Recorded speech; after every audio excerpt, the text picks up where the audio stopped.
The last step in getting organized for virtual coaching, although I guess I shouldn't say the last step because we'll continue our organizational process, but the first step in organizing our coaching lives is to choose a platform as our coaching launching pad or our coaching hub. And we're going to start by generating a list of things to include. Now, I like to call these launching pads because they are sites, whatever site you choose, but they are sites that compile your resources together. They offer teachers ideas. It's where teachers can kind of come to a landing page to find everything coaching, how to get a hold of you, how to get materials you've shared, your favorite websites, things they'll need for an upcoming PD session or a coaching session. It's a place, a platform, a site that launches coaches and learning. And so just like you have a launching pad in person, you have some sort of home base somewhere that has your materials, your supplies, the things you need to plan, all things that support you in coaching. We need to find that same kind of place digitally. Where can those same documents be found online? Where can teachers turn if they can't come stop by your coaching desk? Where can they find you online to get all of their hub of materials in one place? So part of this is about organizing yourself and keeping all of your coaching documents together digitally. But the other part of it is helping to keep teachers organized as well so that they know there's one place that they can go to get all things you. So there are a couple of rules for the launching pad. The first one is that the launching pad must be easily accessible. So you want to have something that teachers can access whenever and wherever they need it. So this could be a website that's already part of your district website. It could be a separate website that you create as long as your district is okay with that and you're going through those channels to get permission. It could be a drive on your Google Drive. It could be a team drive. It could be a shared folder. It could be a Padlet wall. It could be a s'more. It can be anything. So the one rule is that it's got to be something, and it's got to be something that's easily accessible, whether in link form or some kind of drive that teachers can access quickly when they need it. Now, the launching pad must also be inviting. We don't just want a Google Doc with a list of all the materials you've ever shared or all of the things that teachers are going to need for PD. That's not going to be something that's useful and gets teachers' attention. So your launching pad needs to be inviting in the sense of it looks welcoming. It has everything that they need so that they consider your digital coaching space an extension of how inviting your in-person coaching space is. And they must have some sort of specialized compartment, depending on what you're using, for your coaching materials and instructional resources. So you want a section of your launching pad that's your favorite websites to share. That's your materials you handed out at PD, your agendas for upcoming sessions, the coaching documents they might need to explore. Now, what you put on your launching pad will be very specific to what you coach and how you coach, but you want to think about what kinds of spaces do you need on your personal launching pad in order to bring your coaching vision to life and help teachers as much as you can with teaching and learning of their own students. Now, ideally, these sites also encourage collaboration. You want to have a section on your launching pad where teachers can get in touch with you. This could be email. This could be Voxer. This could be a link to your public Google Calendar. This could be a link to your social media channels where you're talking with them professionally. You may also have a space where teachers can come together, leave you messages, connect with other teachers. Maybe it's Voxer or Padlet or whatever you'd like, even if it's a link to a district communication channel that you have as well. And then 5, my 5th thing, and my last one, is that these launching pads should be celebrations of teaching and learning. So not just things that teachers need, but things that the teachers are doing to lift us up. So maybe you take pictures of what's going on in your schools and the amazing thing teachers are doing, and you showcase one or two of them on your site that you rotate.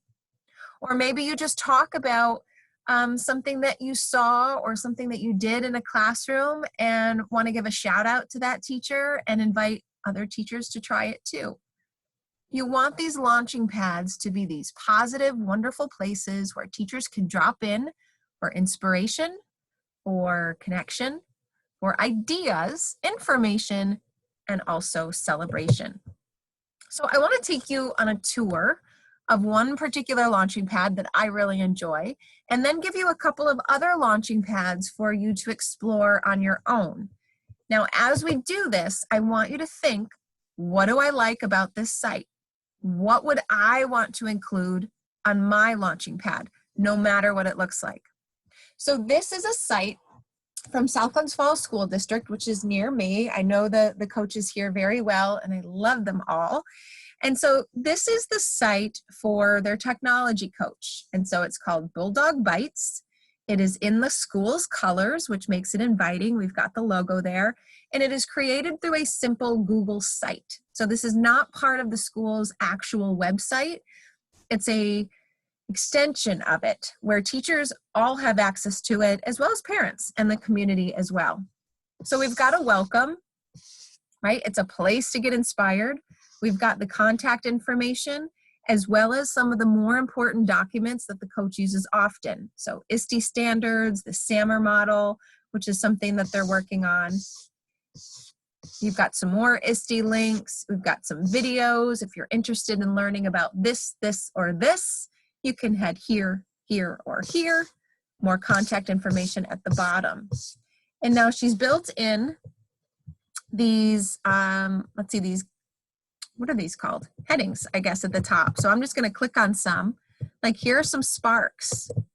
So inspiration. So there's a Padlet for elementary and middle school to showcase all of the amazing things that are going on. And you can see that Geraldine spotlights some of those so that we can see in action what's happening, get inspired, and celebrate, right? It's not just a place to get information. It's to say, look at what we're doing. Let's give ourselves a pat on the back and make sure everybody knows about it, including faculty, including the community, or anybody else who happens upon this site. Then there's a section for digital citizenship, which is an important initiative in the district. And so here, there is an embedded link to a Padlet with all of the resources that have ever been shared on the topic as part of PD. So you can see I'm just kind of scrolling through, and then you can move up and down depending on what you're looking for. So if you have Padlets, or if you have Wakelets, or if you have HyperDocs, or whatever kind of resources you have, you can embed them here and create a new tab for each aspect of your coaching that's most important, that you want to give teachers easy access to.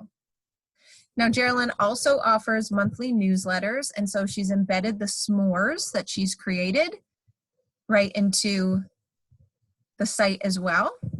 You could always just put them as a simple link. Future Ready Learning is another tab, which just links teachers to another website and then gives some additional resources. You can see we need access because we're not part of their district, so you can add some privacy features to this if you'd like. A link to the tech help desk, the virtual help desk, and then you can see she's got some more as well, other EdTech resources and tech for every learner. So depending on what you coach, your site would be unique to your particular role and your particular content area. But you want it to be a hub where teachers can get a hold of you, get information they need, and also celebrate what they're doing along the way. So that is one site, but there are more that I'm going to link to you. So your homework is to do a little of exploration. So all I've done is I went on to the Instructional Coaches Connection on Facebook, which is a group that I'm hoping you're already a part of. And I went through and I grabbed websites that other coaches were willing to share with others. So I want you to open up each of them and browse and think, what do I love about this site? What do I feel connected to? What do I appreciate? What do I think my site needs? And so I want you to take a little exploration with a little notebook by your side. And I want you to jot down ideas for what you think you should have in your hub. Now, again, it could be a website. It could be a series of Google Drive docs and folders. That's okay too. But for now, I want you to start with a list of what to include. Contact information, curriculum documents, website links, upcoming professional development information or topics, whatever you think needs to be there. There's a couple more, right? So if you scan the QR code, you'll be able to get linked to these, but all of these links will be in our course folder, so you can just click on each one of them. I'm not going to click on each one of them here. I'll leave that up to you to explore. So that's your goal. I want you to explore all the examples that I've given you in the course page. I want you to think about what format works for you. Your school district's website, your own website, maybe just a simple Padlet wall, or a series of Google Docs folders. And then I want you to create a list of all of the things you would include. Then obviously I want you to start creating it. But for now, just getting the ball rolling with picking a launching pad format, creating a list of things to include is a good start. Throughout the virtual coaching roadmap, you'll see each step along the way, I ask you to add 1 or 2 additional things to your launching pad. So this is something that you'll build over time. We won't have another video on it because what we add will be very unique to each of our coaching, but you'll be prompted to think about how you're expanding that launching pad. Now, I want to just offer one last suggestion, which is to try a Google site. And now some of you might be intimidated, like, my goodness, I can't make a Google site. I don't have the tech skills for that. What are you talking about, Stephanie? But you actually do. So if you just went into your Google account, or if you just Googled Google Sites, this would come up for you, where it would be attached to your particular Gmail account. So I want to show you something. I'm just going to click, I want to start a brand new site. It's going to start loading for me. Now, right now, I've just got a really simple site. Okay, so I'm just going to title it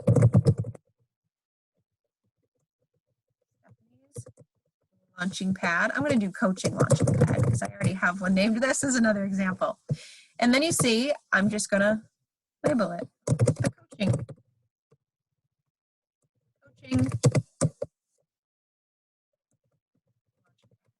You would come up with a much more clever name, I imagine. But then come over here to themes, right? You can pick what you want it to look like. Maybe you want it to look like this. Change the color. Maybe you want this instead. Or maybe this. And you want yellow. I'm a fan of yellow. So that's what I'm going to do for mine. So there's my cover page already. Now, all I have to do is I double click and I want a new text box. So I'm going to say, welcome to my coaching. I want to bold it. I actually want it to be a heading. I want it to be right in the center. Okay, and then if I want to add something else, again, I double click. Now you can see I can add an image.